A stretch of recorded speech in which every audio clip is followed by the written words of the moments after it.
All right, it's day 2. We woke up, made breakfast at our campground. All right, so a little about our campground. We set up our tent here, and we got this cover, which helped really good with the rain last night. And then we have our fireplace, our little picnic table. The thing I like about this campground is that you get like a drive-through into your house, you know? So it's really separate from other campers in the area. So there's a dumpster right across from this one. This is campground 6. The bathrooms lead right into over there. Just bathrooms, no showers, and then the water spout is right here. We're going back to Bar Harbor because we have noticed there's some things that we forgot yesterday in our whole packing, but we're going to use that and the time just to look through Bar Harbor, see what there is, little stores, cafes type thing. Check it out. Look at these houses. This was built 1887. It's beautiful. Alright, we are walking into Bar Harbor. I think it's on some camera instead. And it is pretty packed. We had to walk all the way down and park down here. Look how nice their backyards are. This Stew Man's downtown restaurant right here is popping. There's a line outside. Yeah. Legit, this place smells so good. Great Maine breakfast.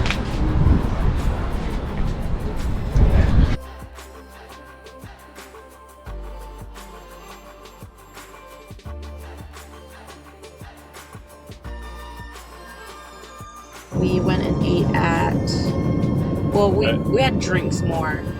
Drinks and light fare.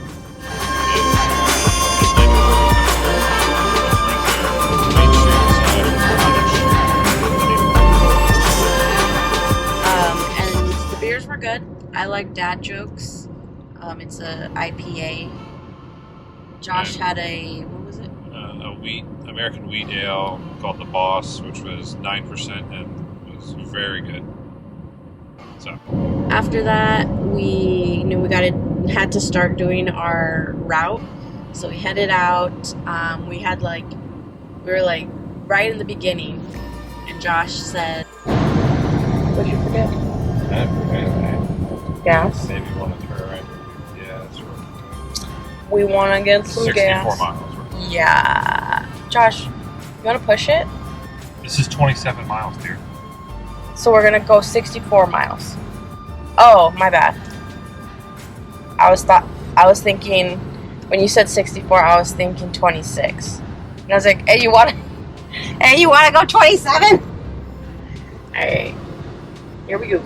We start going and you're gonna hit traffic. We started, I guess it was like 1:30, 2 o'clock, and it's all good until you get to the one-way, and then it starts getting. It's a two-lane one-way, so there is, it's not confined just to one lane. And that's when you get into Sand Beach and Thunder Hole area, so you're gonna have a lot of people parking on the right side and not knowing what they're doing and slowing down. A lot of people crossing the road. And if you have to go to the bathroom, go before you start this 27-mile loop. There are bathrooms, but I had to go to the bathroom, and the next bathroom to stop at was until we got to Sand Beach, and waiting in line, it's a while. So. And then if you can't find parking at the spot you're going to, you might have to park well up the road and walk down, and then you don't have the bathroom. And then you're like pouncing on your bladder. It's just like a lot. So Sand Beach was the first stop that we made. There was this like one area that it had Sand Beach, and it was like the first sign you got to that you see Sand Beach pointing, and it's like a down ramp. Don't go that way. It's a longer way to get there. Keep driving down. Everybody wants to park right away. Just keep driving down a little bit more. There's actually a larger parking space and then a smaller parking space. We were on the top of the parking space, which is traditionally the RV area, but yesterday and probably today is the overflow of the other parking lot. But it's not big, not at all. There's I think less than 10 spaces, I feel like. Sand beach. Obviously, the water is really cold.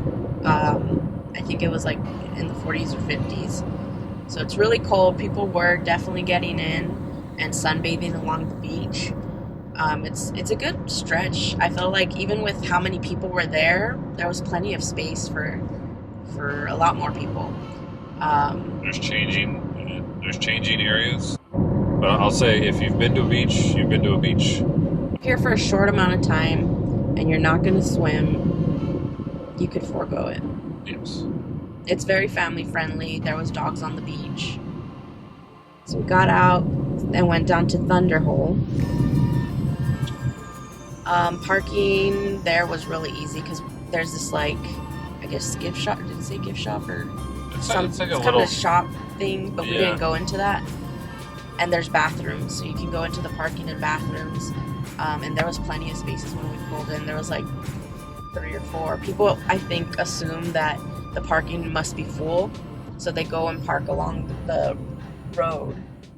Thunderhole can be a pretty quick visit in your planning. It's recommended that you go 1 to 2 hours before high tide so that you can get the most out of the thunder and the water shooting up.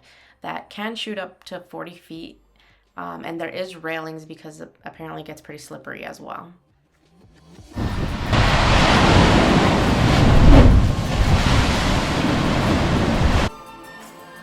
Jordan Pond is a very built up spot. Plenty of parking. Lots of parking, lots of people were there. There's a restaurant. Yeah, big old, restaurant, house, visitor center.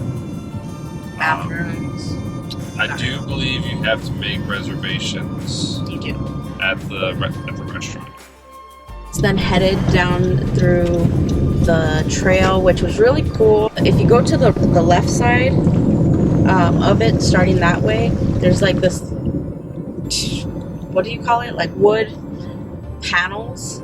So it's like it's a raised pathway, almost like a boardwalk. It feels like a balance beam. Like a lady's passing us. She's like, I feel like I'm in gymnastics. Then it starts the Bubbles Trail. Well, you can only, if you want, you can walk around the pond itself. Then you walk into the Bubbles Trail, and it was like, okay, we have to go up this like climb of. So 500 feet of elevation gain in a very short span of time. We didn't realize. Maybe I did realize earlier when I was researching, but when we were here, totally forgot about it. Didn't pay attention to the map. But there's a parking at the Bubbles Trail entrance, so you don't have to do that long climb upwards if you don't want to. You can just go from there. It would make it so much easier.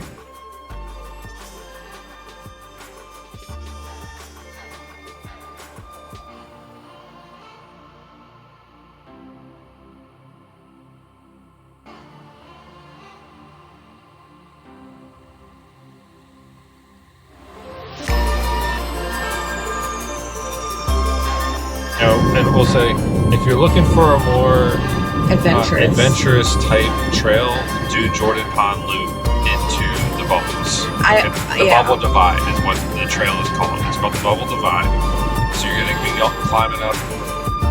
It's not just blazed switchbacks. You're going to be climbing over rocks. There's no like ladders or anything or crevasses that you got to climb up on this side. But if you're going up the side from Jordan Pond, starting to go to the left, like Jasmine said, it is all rocky, so be wary of that. It's not an easy climb up. Yeah, Josh even said that he wished he had more hiking boots with ankle support. My ankles felt fine, and I do have those kinds of ankle support boots, so. Then the sun was starting to head down. I initially thought that we would see sunset from there, but because we didn't park at the Bubbles parking, that wouldn't have been a good idea because the climb and the rocks, it's just a lot. So climbing down the other way, there was a some spots that it's like tight.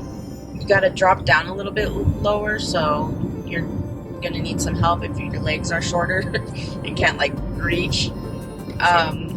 So highly advise you don't do it in the dark. Yeah. If you are Gonna try to do a sunset type thing. Yeah. It would be more sunrise, if anything.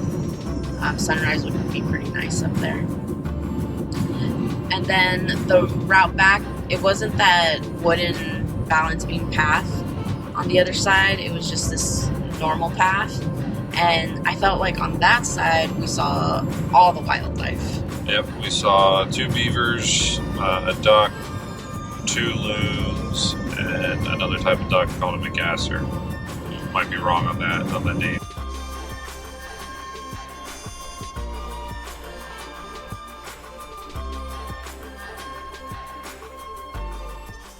All right, we're almost finished with Jordan's Pond into the Bubble hiking trail. About 3.7 miles, and that bubble part is strenuous. So yeah, this girl was struggling a little bit, but it kind of reminded us a little bit of Angel's Landing in some bits, because you got to climb along like a ridge of a hill, so it's a little nerve-wracking, but I don't think as scary as Angel's Landing. And then this pond, there's like, I don't know if you can see that, but there's a little, what do you call it? Possibly a loon or a loon perched on the rock. And then we saw already 2 beavers, and we've seen a lot of evidence of beavers. But yeah, this was a good one.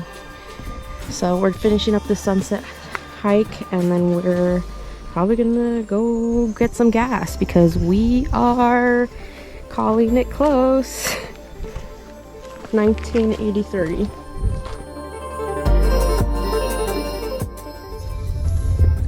Made it just in the nick of time, because we almost ended with no gas, because Josh doesn't listen